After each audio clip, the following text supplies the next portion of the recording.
gran alegría. Cuando te presentes ante Dios, Jesús va a ser tu abogado y va a decir, ven, entra, siervo, fiel, trabajador, si serviste, ¿no? Si no, te va a decir, pasa igual.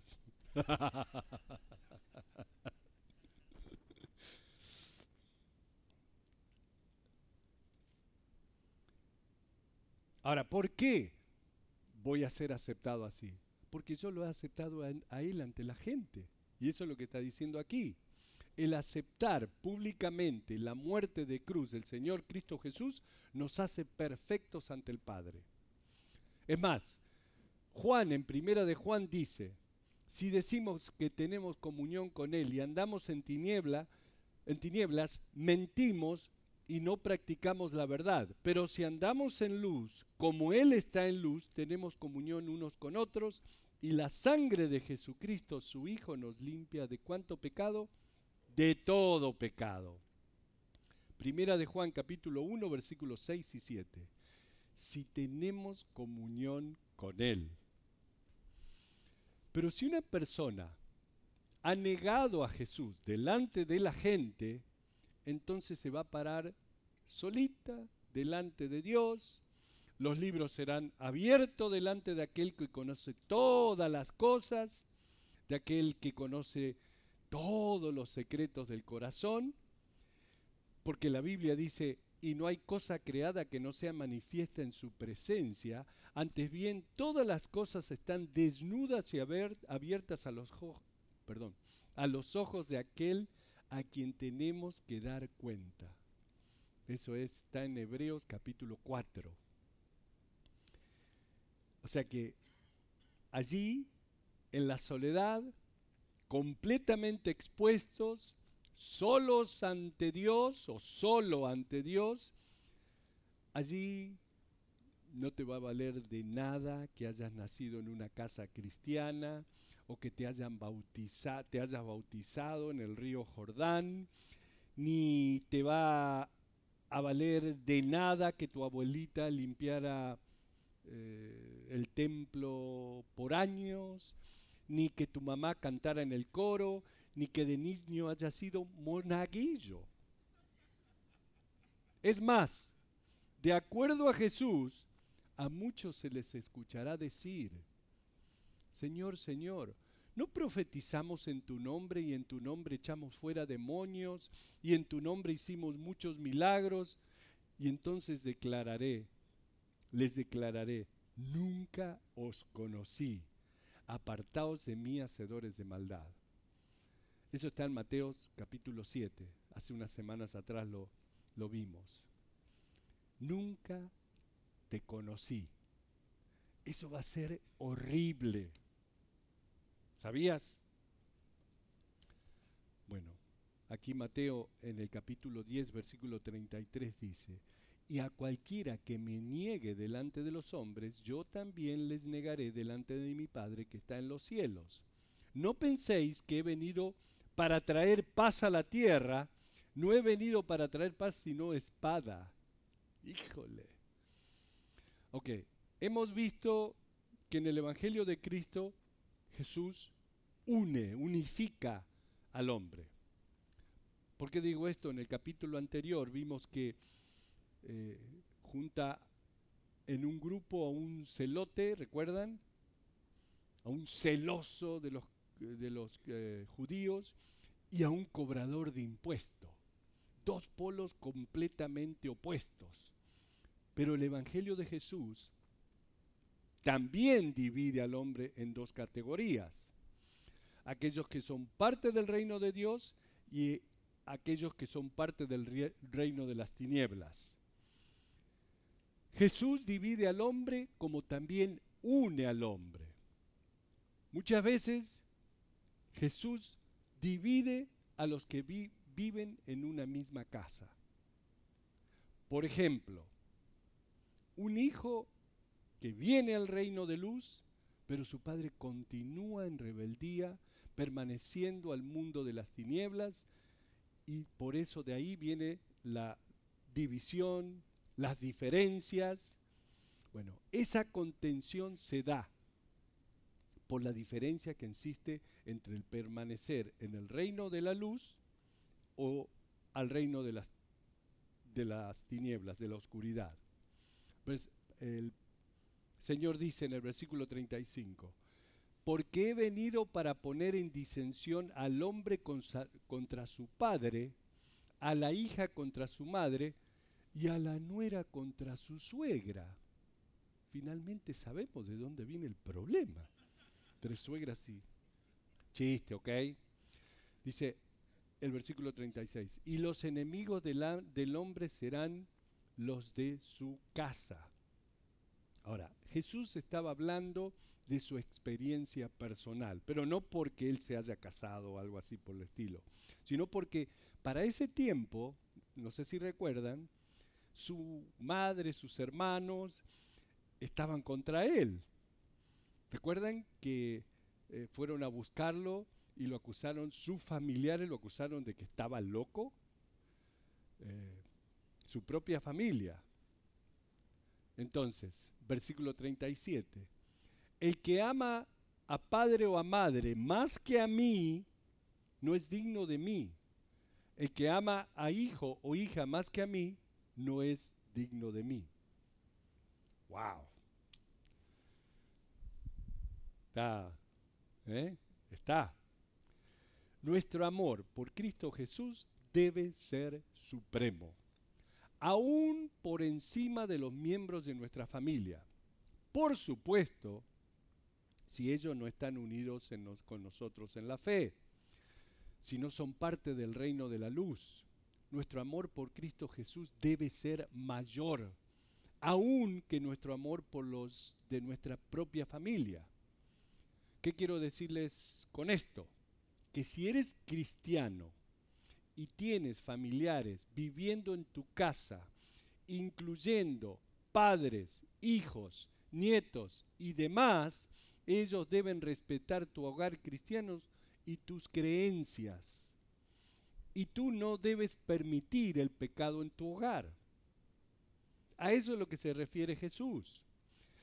¿Qué significa no permitir el pecado en tu hogar? Significa no permitir que se practiquen borracheras, ni drogas, ni aceptar la fornicación, ni el adulterio, ni nada que comprometa tu salvación, sea quien sea. No, tu hijo o tu hija no debe traer a su novia, novio a vivir con él o ella en tu casa. Eso sería aceptar la fornicación en tu casa.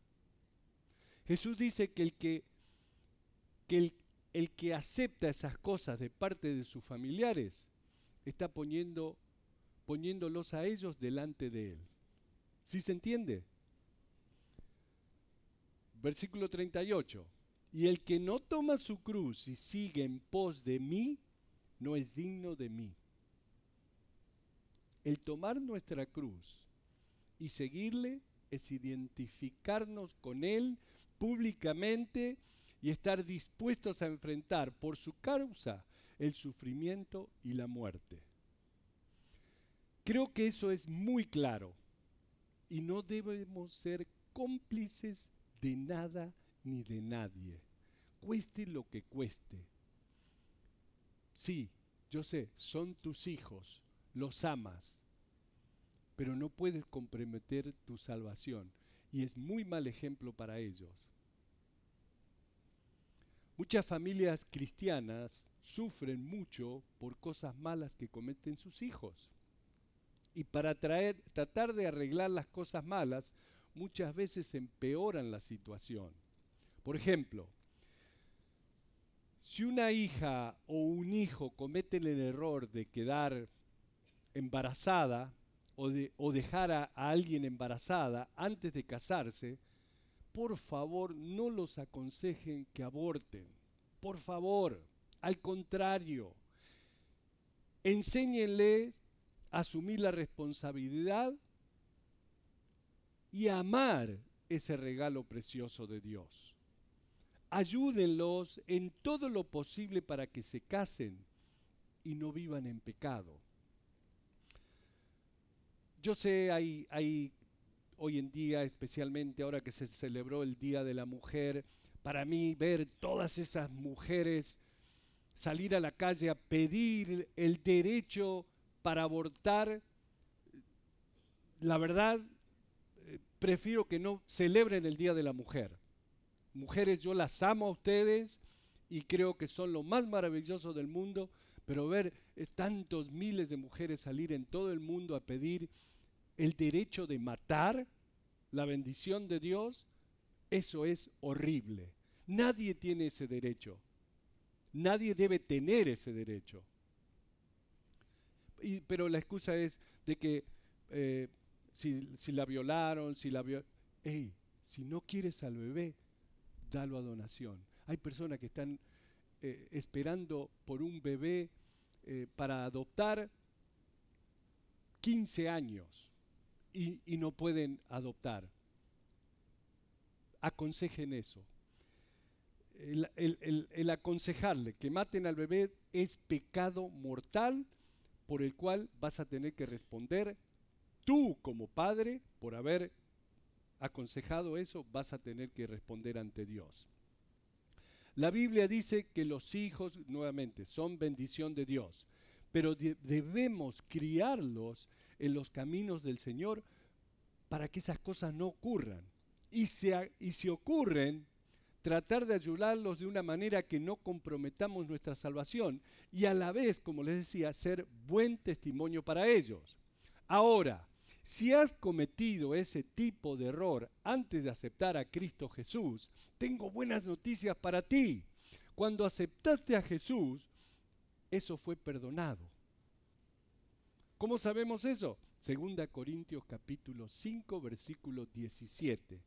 De modo que si alguno está en Cristo, nueva criatura es, las cosas viejas pasaron, he aquí, todas son hechas nuevas. Cuando aceptas a Cristo Jesús como tu Dios y Salvador, todos tus pecados son perdonados. Claro, los recuerdos quedan y son muy dolorosos, pero ante Dios estás limpia, estás limpio. Y algún día, mamá, vas a estar junto a tu bebé en el cielo disfrutándolo eternamente. Amén. Por eso, qué importante es esto que dice Jesús aquí. Y el que no toma su cruz y sigue en pos de mí, no es digno de mí. Versículo 39. El que haya su vida, la perderá. Y el que pierde su vida por causa de mí, la hallará. Bueno, este versículo es una declaración positiva y negativa de la misma verdad. Fíjense, si nos apegamos a esta vida, podemos perder lo mejor de Cristo en este mundo y en el venidero. Cuanto más amemos las cosas de esta vida, cosas como el placer, el poder, la popularidad, las riquezas, más descubriremos cuán vacías son. La mejor manera de disfrutar de la vida es perder nuestro apetito por las cosas terrenales y buscar la voluntad de Dios. Eso te trae paz. Jesús en San Mateo capítulo 16 dice: si alguno quiere venir en pos de mí, niéguese a sí mismo y tome su cruz y sígame, porque todo el que quiera salvar su vida la perderá, y todo el que pierda su vida por causa de mí la hallará. Porque ¿qué aprovechará al hombre si ganare todo el mundo y perdiere su alma? ¿O qué recompensa dará el hombre por su alma? Eso está en Mateo capítulo 16, versículos 24, 25 y 26. Y saben, esas son palabras muy fuertes.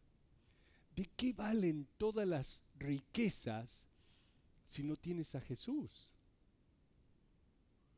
De nada. Versículo 40. El que a vosotros recibe, a mí me recibe. Y el que me recibe a mí, recibe al que me envió.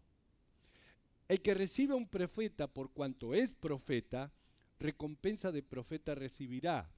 Y el que recibe a un justo por cuanto es justo, recompensa justo, perdón, recompensa de justo recibirá. El que invita a un pastor a su casa a comer será recompensado.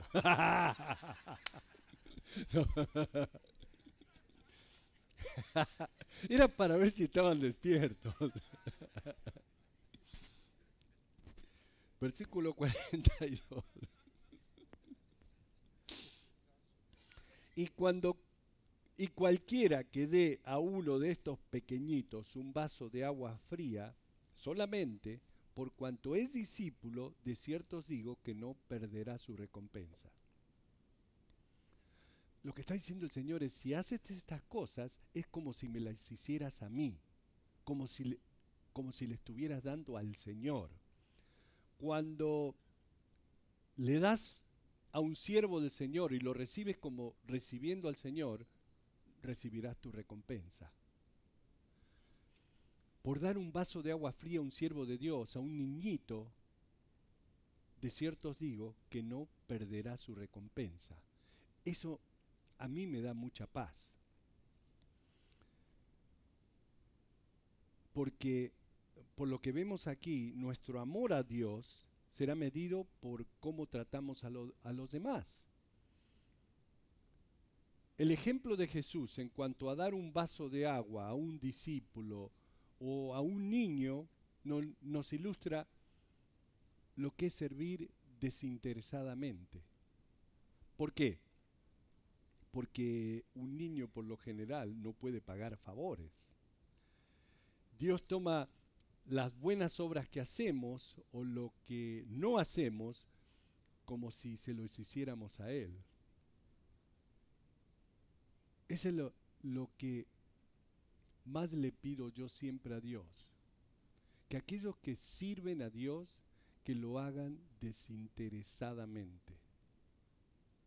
Sin pensar en la recompensa que van a recibir, sino hacerlo con amor, sin interés en nada.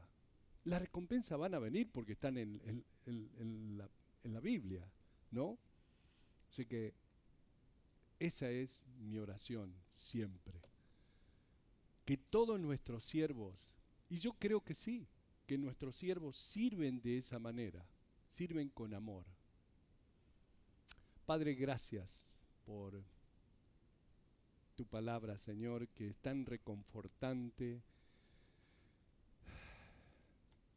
tan necesaria para nuestro crecimiento. Porque yo sé que hoy hemos sido todos confrontados con una verdad de que muchos sí están más enamorados del mundo que